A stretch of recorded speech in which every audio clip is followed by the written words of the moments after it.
Good morning, good morning, good morning. Welcome to the BlackUSA.News morning show. My name's Donnie Glover, and I'll be your host today. Guess what? It's a little rainy outside.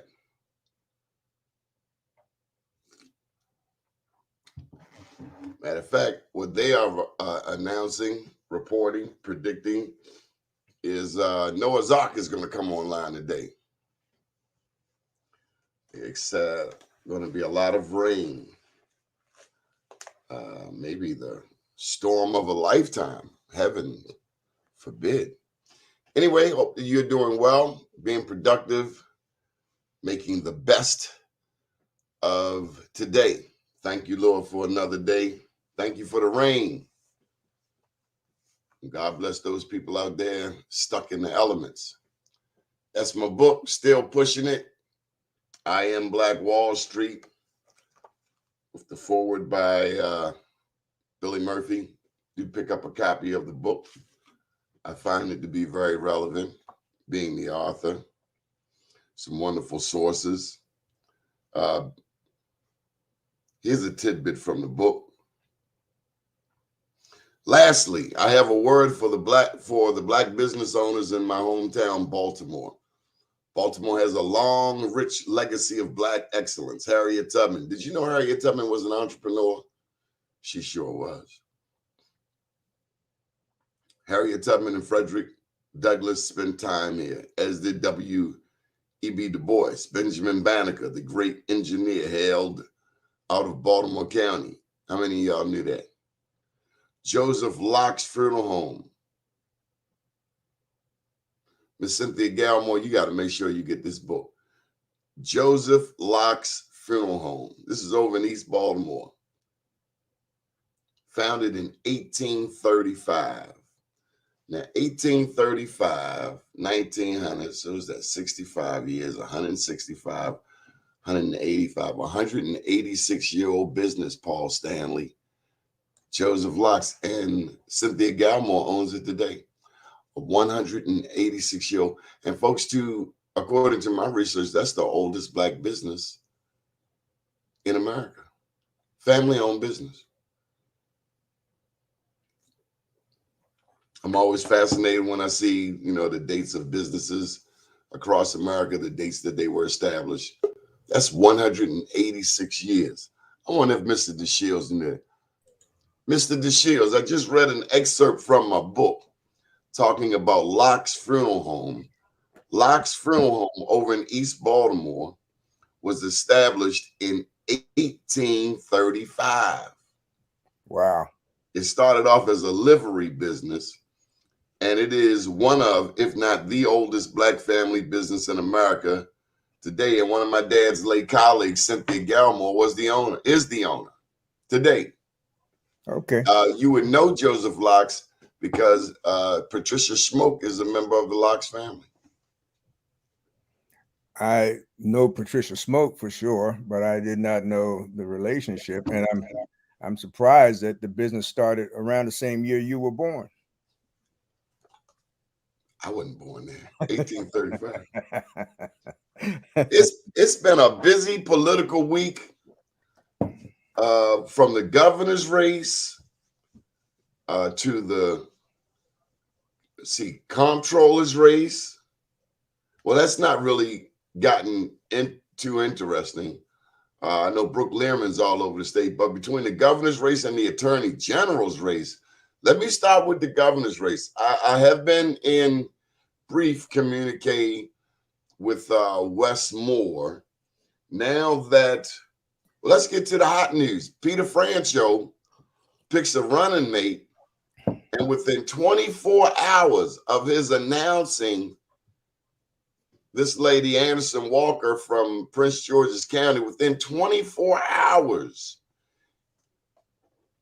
they find out through some late night vetting that she owes $115,000 in taxes and voted on some legislation that benefited her business. What a faux pas, Mr. Robert Dashiell.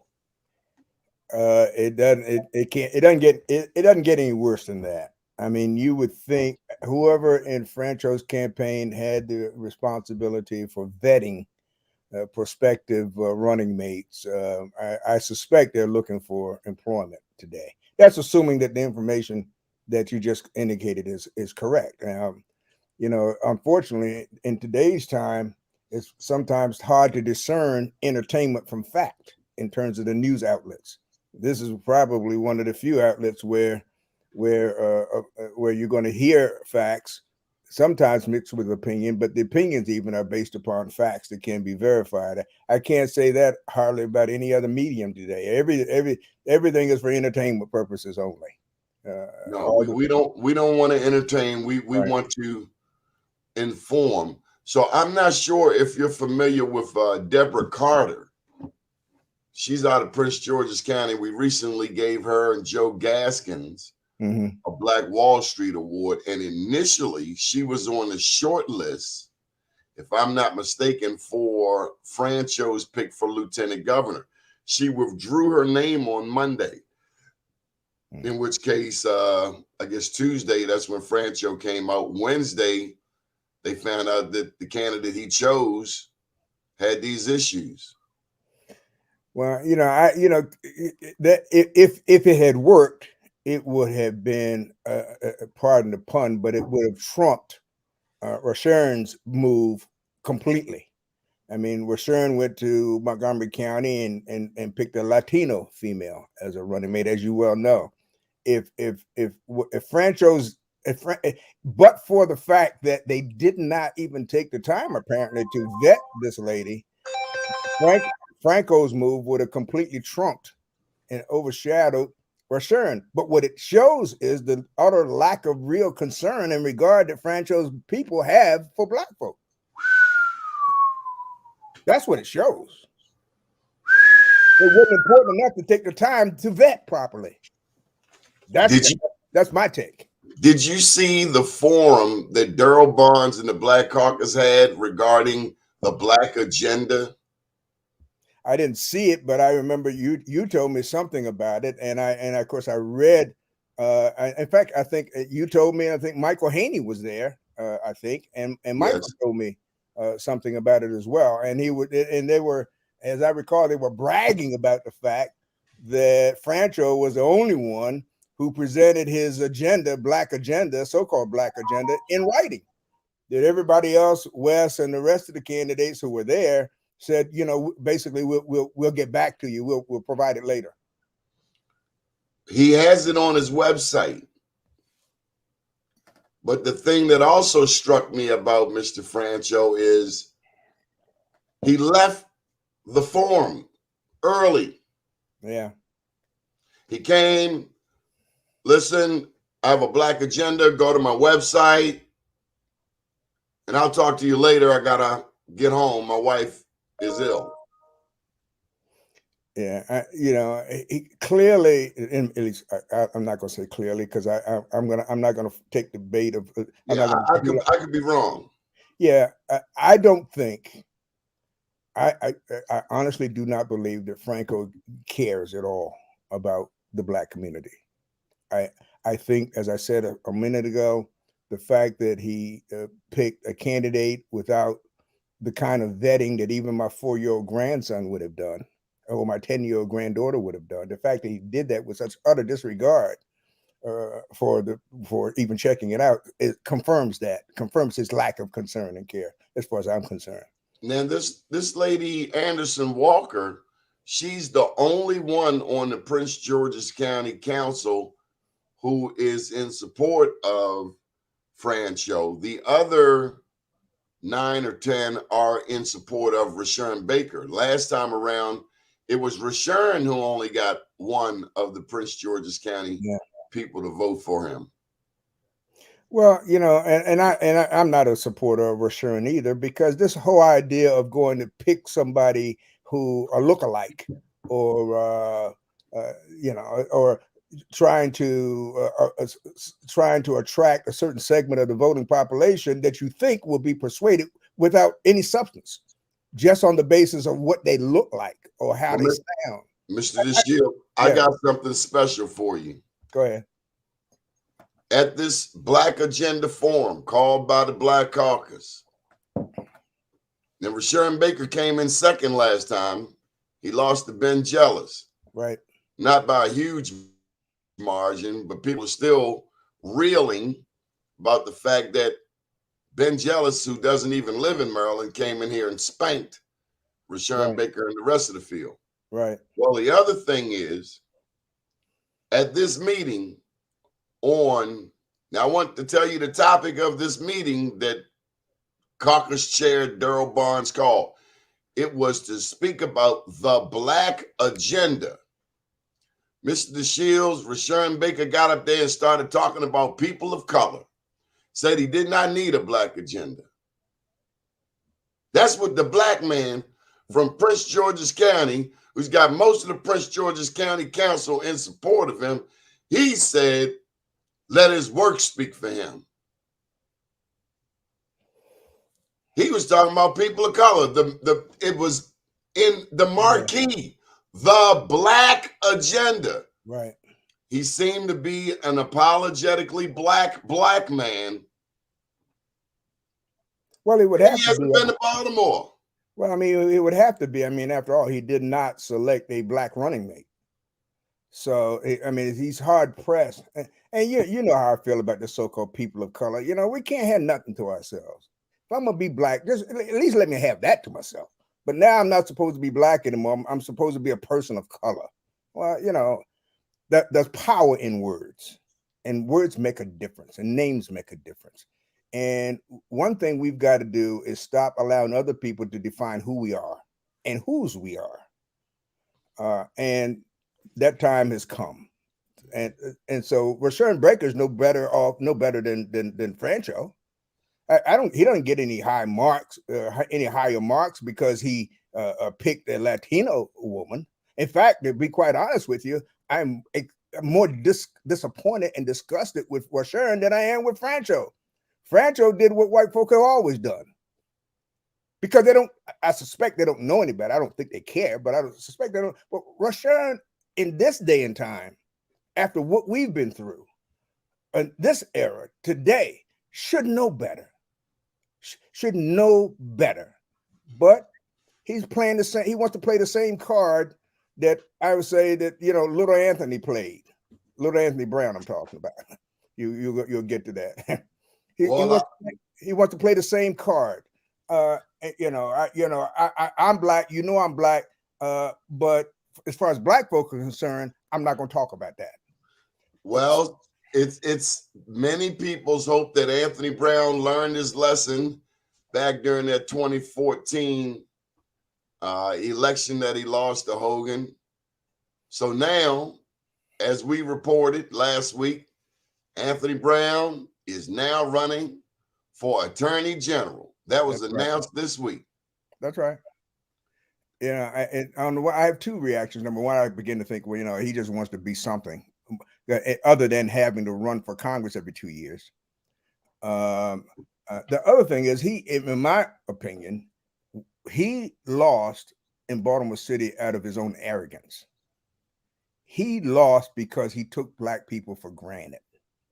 He lost because he made no connection to the Black community. He had no connection to the Black community. He just thought that Black folk would vote for him for the same reasons that white folk might vote for him, based on his credentials and not on his commitment. We've gone past that. I'm happy to see that we've grown past that. I'm happy to see that we look beyond the color of the skin and try to pierce through the eyes to see all the way to the heart, because that's where commitment comes from. And I don't think little Anthony has any more today in his run for Attorney General than he did when he ran for governor, quite frankly.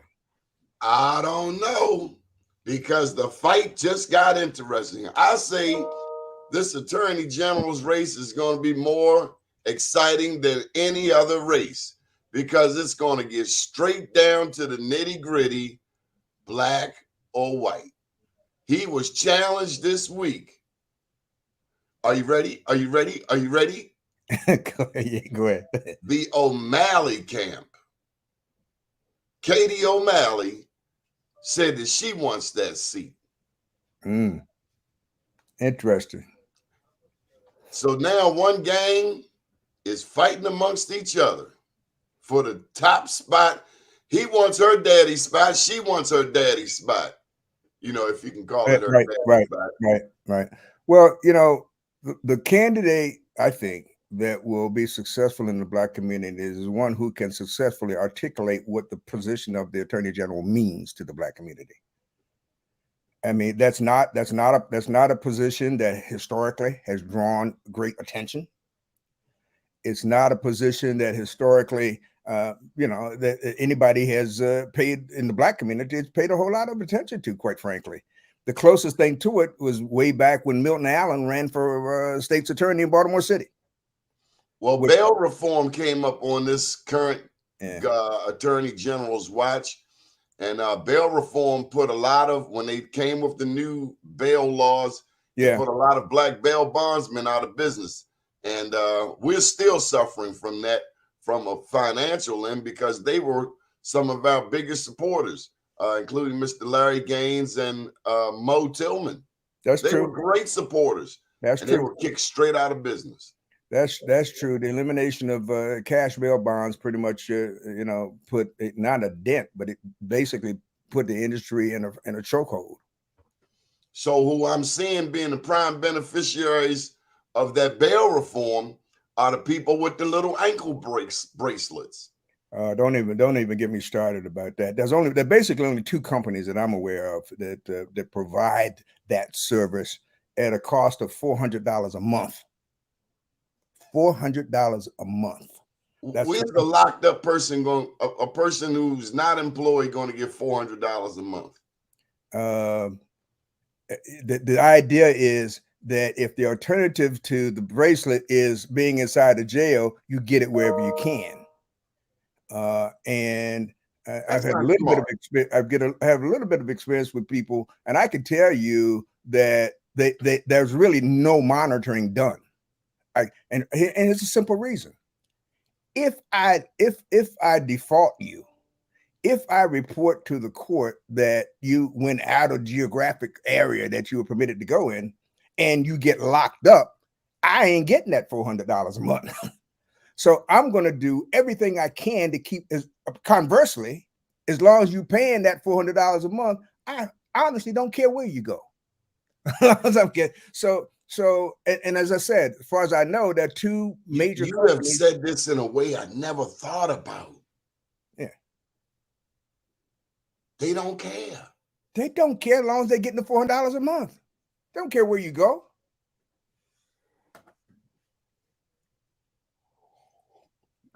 Now, if you go as my grandmother said, if you go hog wild and you're on the plane from Maryland to California or Mexico or something, and they may be forced to act like they are monitoring you and forced to do something because you might be going someplace where you don't actually intend to come back. Then I got to do something. But as long as that $400 keeps coming and no bells go off, and it's not like men in black with alien leaving New York City or something, I don't care where you go. Who determines those companies that get to sell the ankle bracelets? Interesting. Very interesting. I don't know. The honest answer is I don't know. And there's a lot. And the reason is that's not my area of law. I mean, I happen to know about it because I have friends who are wearing the bracelet. But I know I'm not a criminal lawyer. I don't know much about the system other than what I've researched to find out what I've shared with you. And quite frankly, I've had conversations with some of my colleagues who are in the criminal defense area, and we've actually had conversations about starting our own company. Yes, considering how much we pay into. Yes. You know what else? Here's another industry: the phone. Inmates pay an exorbitant amount to use the phone. Oh yeah. Now that contract is hotly contested. I mean, but again, it's an area where there are really very, very few companies that are engaged in that industry, and none of them are black. There's no black company involved. The only part of the so-called criminal justice system that we're engaged in, particularly since the cash bonds went away, is that we're the defendants. These ankle companies have replaced the bail bondsmen. Yes. I knew somebody was getting that money. I never Yeah, thought of it like you said, though. they've replaced it at a much higher cost to the defendant. Much higher cost. Because here's what happens. Here's something else in my experience. Most of the time, and again, I get this from my conversations with attorneys who practice in this area. In most instances, the people who believe that they may be convicted of a crime, their primary concern is simply staying out of jail. Okay. Every day that you wear a bracelet, you get credit for it as though you were incarcerated. So the defense game is to keep you out, to delay the trial as long as possible. Because then, even if the judge decides you want some time, he got to give you credit for the time, which makes the defense bar look good because, hey, you ain't going to jail because you already served your time. So everybody's happy. The anchor company made $400 a month for all the months that you waited for trial. The court's happy because they got to sentence you to what they thought you'd get, and you're happy because you get to walk out of court and don't have to go to jail. And the defense bar is happy because they got paid. Trust me, I'm not bad-mouthing lawyers who handle defense. I'm not doing that at all. I'm just describing the system as I observe it, as I have observed it. So Anthony Brown, by him stepping out there, it brings back the whole 2014 election when he ran and he got spanked. You didn't see, he kept away from Martin O'Malley during that governor's race. He lost miserably, but then, through being humbled, he landed in Congress. Right. But I get the impression that he doesn't enjoy Congress. Maybe he doesn't enjoy running every 2 years. That's the problem. That is precisely it. Congress people never stop running for office. They never stop. They go from one election to the next. You'd be surprised how quickly 2 years can pass. Mm-hmm. I mean, I had a partner who did it for years, Elijah, and I were partners for years. I mean, so yeah, he doesn't want, he wants a position with a little more security, with a little more stability, that's a lot less frantic, and when he can be only one of a kind. Sometimes you could be a big fish in the ocean and you're still little. But if you can be one of a kind, no matter how big, no matter how small the pond, you're the biggest fish in it. So I think that the position of Attorney General would be a step up for him from the position that he's in.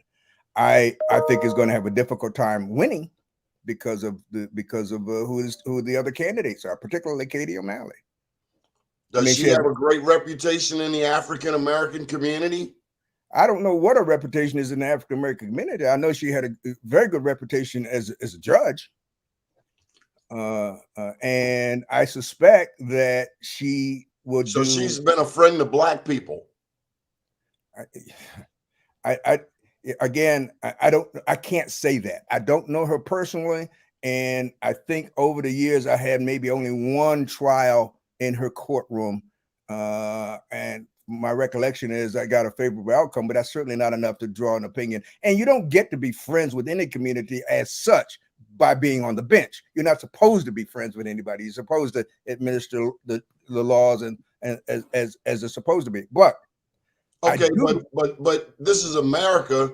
Black people are 13% of the population, yet we make up 45% of the prisons. So that's not fair either. Yeah, and I don't know her record on sentencing.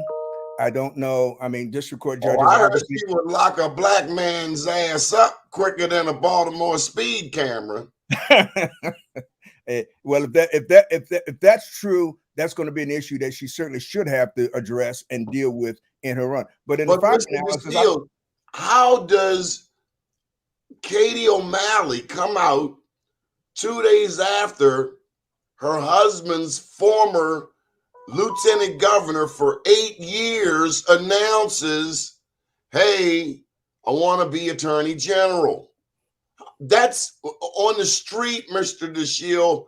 I think the word that's used is cruddy. That's cruddy. Well, I was thinking more like up yours.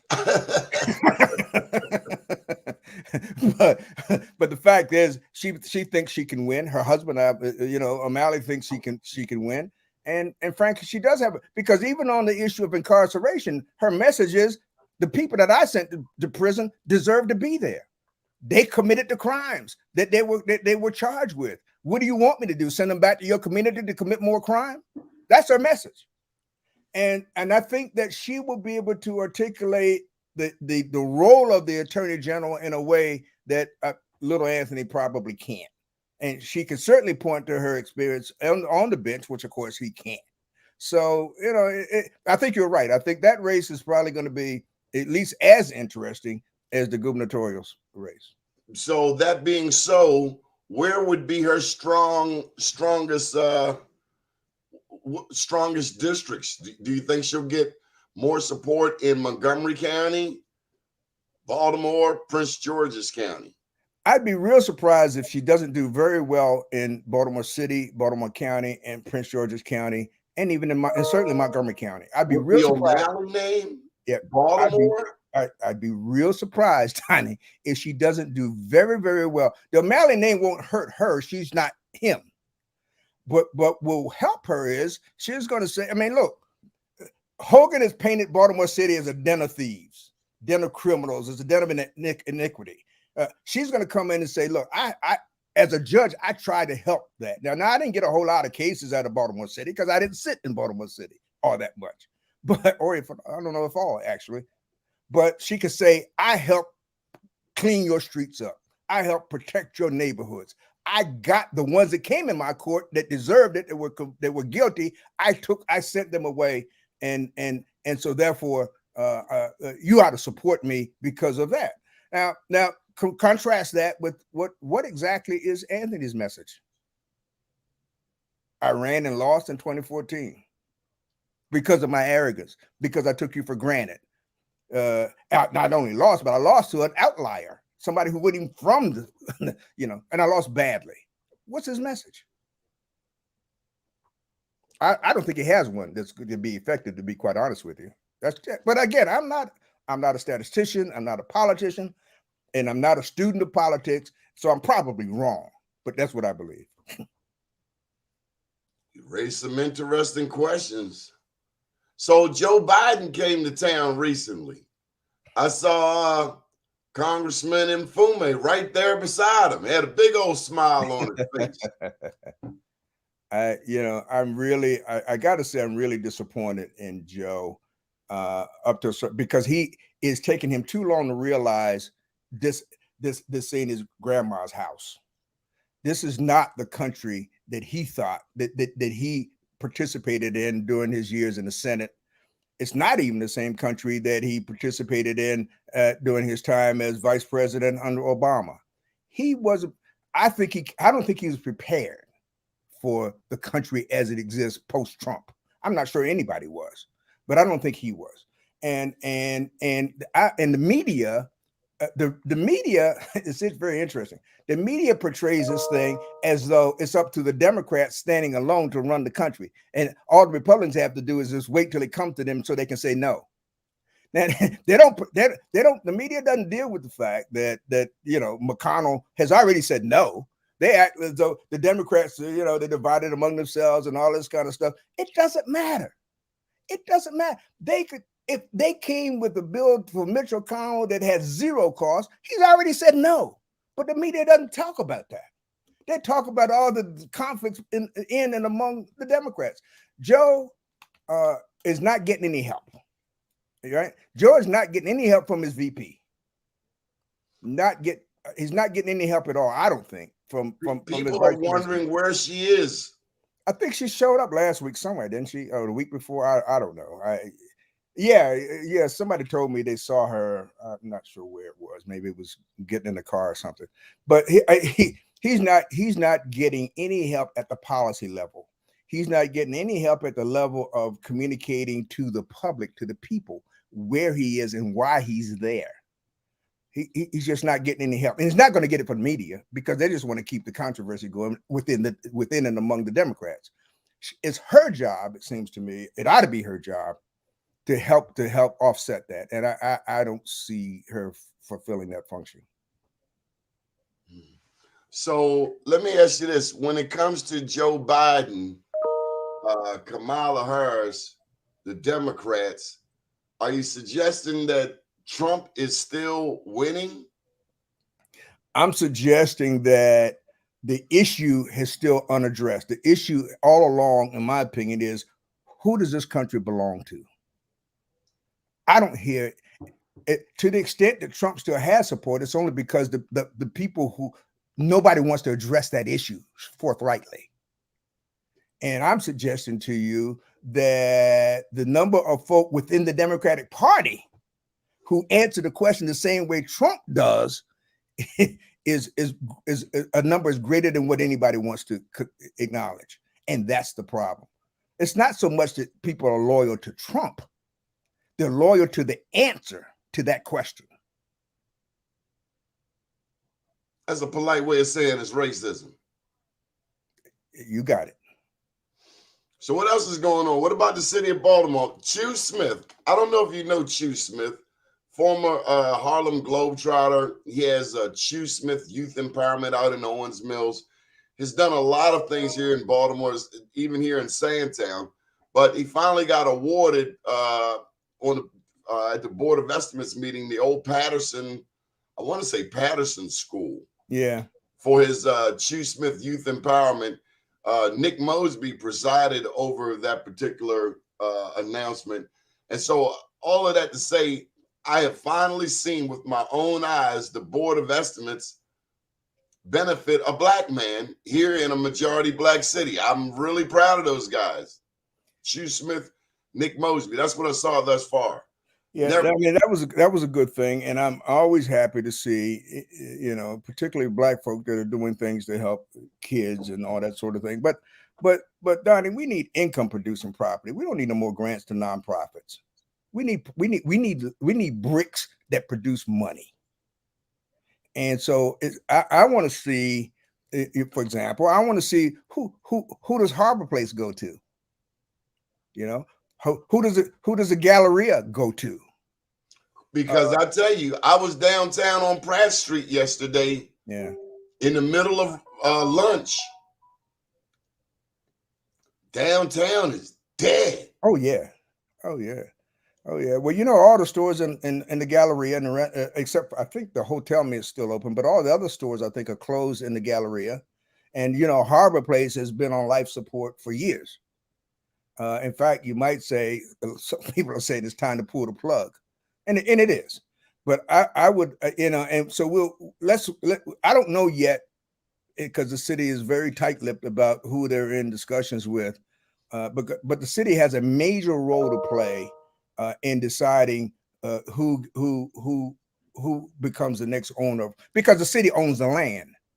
Many people don't remember this, but the whole structure of Harbor Place, both pavilions are constructed on land that continues to be owned by the city under a lease, under a ground lease. And I'm more than certain that under the terms of that lease, the owner of the improvements had been in default for years, because one of the requirements of the ground lease is that you maintain the improvements.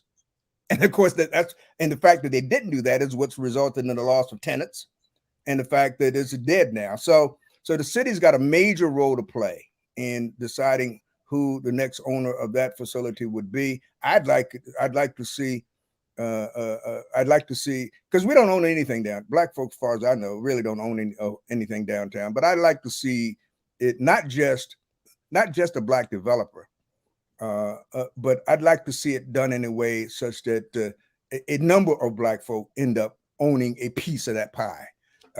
But again, the city, as far as I know, is being very tight-lipped about it. I don't know who they're talking to. I believe they're talking with someone, but it's yet to be seen who that's going to be.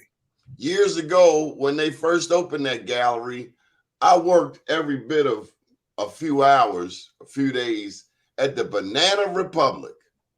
Yeah. And I'll never forget what the white lady supervisor told me. She said, "Watch the black people." Mm. Now, I knew that wasn't going to work very well for me, but I will tell you, here's my hand to God. I hope while I was there that black people stole every damn thing out that store. She gonna tell me to watch the black people. Good luck with that, lady. Yeah. How racist can you get? But that's the mentality. That's the mindset down the harbor, and now the harbor's dead. Well, Donnie, here's a news flash. If she had been black, she'd have said the same thing. That's why it's not going to work. That's Yeah. why we fail as a city, Yeah. because there's some people that think that you can have all of this food, all of these blessings, but you can only give it over here to this particular community when the sun shines on all people. Yeah. And I think when you try to block people, you block your own blessings. You know that, Mr. Dashiell. Invariably, karma's going to get you. I said a little differently. The world is round for a reason, and the primary reason is that so that those who are on the bottom one day, if they live long enough, will be on top. So and if not them, their children. If not them, their grandchildren. If not them, their great grandchildren. But for sure, the world will turn. You know, I was out in Dundalk not long ago, and I saw the most interesting thing. I was in one of the whitest communities in greater Baltimore. I was the only thing black there, me and the guy I drove with. I saw this pickup truck pull up. Now, I'm telling you, I'm deep in Dundalk. The radio station's changed and everything. Went out there listening to 95, then all of a sudden, heard a little honky-tonk music coming on. But I'm good with that. But then this white man pulled up in a pickup truck. And what jumped out of the passenger side door just blew my mind. 3 mulatto kids, looked like his grandkids. Yeah. And they were just as happy. Yeah, you'll see that a lot in that part of the county, in the southeastern part of the county. Yeah, you know, won't that put a dent in racism? No, because it's a state of mind. But these are your grandkids. You know, it wouldn't be the first time that families have separated over issues, and this is an issue that deeply divides many families that I've seen. You've seen this? Yes. Like where? Give me an example. Well, you know, I've seen families that, for example, over the issue of vaccination, I've seen that's an issue that's deeply divided families between those who want to get it and those who say for personal reasons they don't get it. I've seen that there are many families that I've seen in the Dundalk, Essex area and in Highlandtown and other parts of the city where the children are mixed, where the white fathers, black mothers, white father, you know, the vice. So but what happens is there's a time when there's a détente, when everything is cool. But then eventually and inevitably in the life of those children, in the life of that family, there comes a time where they can no longer pretend that the issue of black and white isn't there. And when they face that issue, they divide around it. That's what I'm saying. And I'm not going to name any particular family that I'm talking about, but I have seen it in families. And in some cases, I've seen it in families of the owners of some of the businesses that I represent. I represent a number of businesses that are not owned by black people. So I get to see it up close and personal in some cases. Let me circle back to the Board of Estimates meeting. We got a black mayor, a black city council president, a black comptroller. How are we doing in the realm of black business? Contracts for black business owners in a majority black city? Well, here's the thing. If the Baltimore City or any other place wanted to really advance the interests of black people, they would have done it the same way that the District of Columbia did it long ago, or that SBA does it under the 8A program, which is to say they create a separate market. Now, Baltimore has a so-called small business reserve. I don't know whether it was passed or not. The state has a small business reserve. State 10%. Yeah. But what happened? It's the opportunity that drives the business, right? You got to have somebody who's ready, willing, and able to buy your goods or services. The government is the biggest purchaser of everything. of everything. So if the government really wants to advance the cause of black business, the government will create laws where they do business directly with those black. They're not going to tell this guy over here, you do business with him and let me see if you've got your 27%, or you do business with this woman and let me see if you've got your 7%. That's not doing business. That's not Baltimore City doing business with black business. That's Baltimore City telling somebody else to do business with black business. Does Brandon understand the need to support black businesses? I don't know. I have not. I hope so, but I've had only one conversation with the mayor since he became mayor, and that lasted about 30 seconds. Who do we have advocating? Well, I think the city council president certainly who is advocating for it. From what I can tell, the comptroller is advocating for it, and I can only hope that Brandon is as well. And I only know that because I do happen to talk with both of them from time to time personally, and I watch sometimes what goes on at the Board of Estimates, even when I'm not on the agenda. But I don't have a relationship with the mayor. I don't really know. Here's my big question. Who's monitoring our progress in Baltimore City? Is it the NAACP? Is it the Urban League? Is it Morgan State University? And this is why I asked Mr. Dashiell. I hear tales of so much money, millions, billions, that supposedly come into Baltimore. But when I look around, all I see is mayhem. Am I missing something? Well, I think there's two reasons for that. I think that because from my experience and what I observed, most of the money that comes in is always directed toward the folks who can't help somebody else with the help that they get. In other words, the money goes to we want to help people who are homeless. I don't have a problem with it. Don't get me wrong. I have no problem with helping people who are homeless. But if we're going to help somebody who can help somebody else. And that's what's missing. All the money is going to the youth programs. Well, it's fine to support the youth, but I think we ought to be supporting their parents, because that's who's got responsibility to raise the youth and to take care of the youth. They're not supposed to be taking care of themselves. You and I had jobs because we wanted extra money. That mom either wouldn't give us or didn't have to pay us. We didn't have to work to help mom pay the gas and electric bill. Not when I was coming up, right? So now we talk about things like youth unemployment as though that's something that we ought to be doing. The youth ought to be busy being youth. So that's what's missing. And you ask who's monitoring it. There's a prior question. The prior question is, what does the world or Baltimore City supposed to look like when we've achieved what it is we're trying to achieve?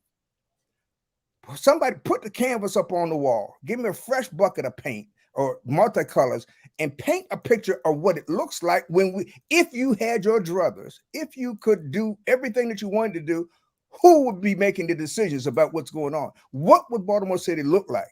And nobody's monitoring it because nobody's painted that picture. The picture doesn't exist. And that's the problem with the whole so-called civil rights movement. What does the world look like when we have achieved our civil rights? I'm glad you said that, because over the past 50 years, Black people have been hardtailing out of Baltimore City to Baltimore County. And this week, we're going to spend the last couple of minutes talking about redistricting in your neck of the woods. I am committed, unalterably committed to the notion that there ought to be at least two majority Black districts in Baltimore County. And the majority is 51% or more. I think there ought to be at least two districts where if all Black people vote in their own interest, they ought to be able to elect whoever the representative is from that district. Now, that doesn't necessarily mean it's got to be 51%. That just means we've got to act cohesively. Now, and if we don't do that, that's on us. That ain't on white folk. That's on us. Well, you are speaking the language of Dolores Kelly. She believes the exact same thing. Yes. And some people are trying to punk Baltimore County Chair Julian Jones, who says he'd rather take a bird in the hand than two in the bush. You know, first of all, I'm very happy to see the senator be so forthright and upfront on the issue. I'm extremely proud to be in her district and see her do that. I'm not in Chairman Jones' district. When the fourth district was created, when they did the county redistricting, for whatever reason, when they came down my street, they went around my house and left me in the second. No. Yeah. Every other house on my block is in the fourth. I'm in the second. I don't know why that happened. That's how it happened. Didn't you run for office? Isn't that why you're a political threat? Not to anybody anymore, because I have no intention of ever doing it again. But I guess back in those days, there was a perception that I might be.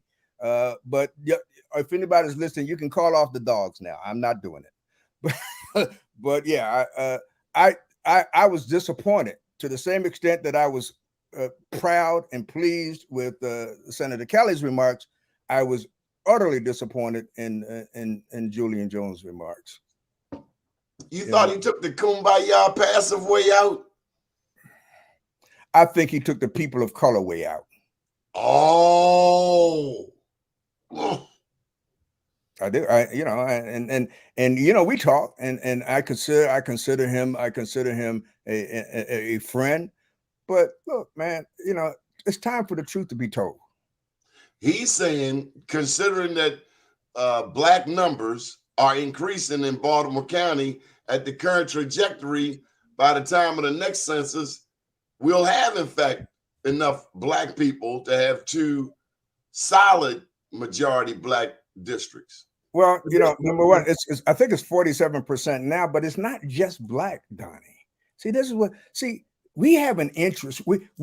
We might be the doorkeeper or the gatekeeper or the pathfinder, but there's other people that ought to be with us. There's other people that will be with us once we get rid of the myth that we're more different than alike. The fact of the matter is that the real issue, the ultimate issue here internationally around the world is who has and who has not. That has never changed. There's a whole lot of folk who have not that still think they're better off than me because they're a different color. We got to disabuse them of that notion. And every leader who we've ever had who talked that, when they got to that point, they got killed. That's what got Martin killed. That's what got Malcolm killed. When they realized the need and started moving in the direction of creating a cohesiveness between all people based upon the extent to which they were oppressed. Oppression doesn't know a color. Oppression doesn't know a color.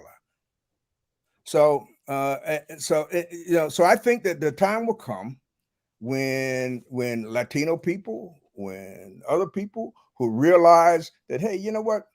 The problem with the crab in the barrel theory was not that the crabs were trying to hold each other in; they were trying to get out by on the heels of others. The enemy was never the other crabs; the enemy was always the barrel.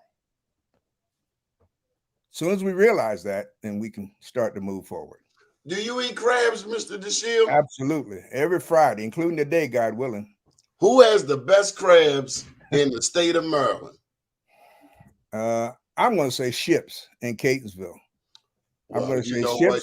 I had the pleasure of dining with you and our friends out there. And now I want you to go across that Bay Bridge. Who's got the best crabs over there? Oh, I don't know. I don't go there anymore since my mom, my mom passed away. So I don't really have an occasion to go over to the Bay Bridge anymore. Besides, that's too far to drive just for crabs on a Friday. I can get the Ships in 20 minutes. They take me 2.5 hours to get across the bay. So you are indeed a crab connoisseur. Absolutely. Dyed in the wool. Something else came up this week. I was talking with someone about the names of famous Blacks that have come off the schools. You told me about your former school over in the Eastern Shore that is no more. You weren't able to have the parade, the no homecoming. I never had a homecoming. That's right. Do we just let those names of those schools vanish? Because like here in West Baltimore, they renamed the former James Mosier the Billie Holiday School. Any thoughts on the role of the school board in preserving Black history? Or I think they have a tremendous responsibility. They have a responsibility to see that the children are taught the truth, and that includes Black history. And but it's more than, you know. I had a conversation with some people a few weeks ago when Colin Powell died.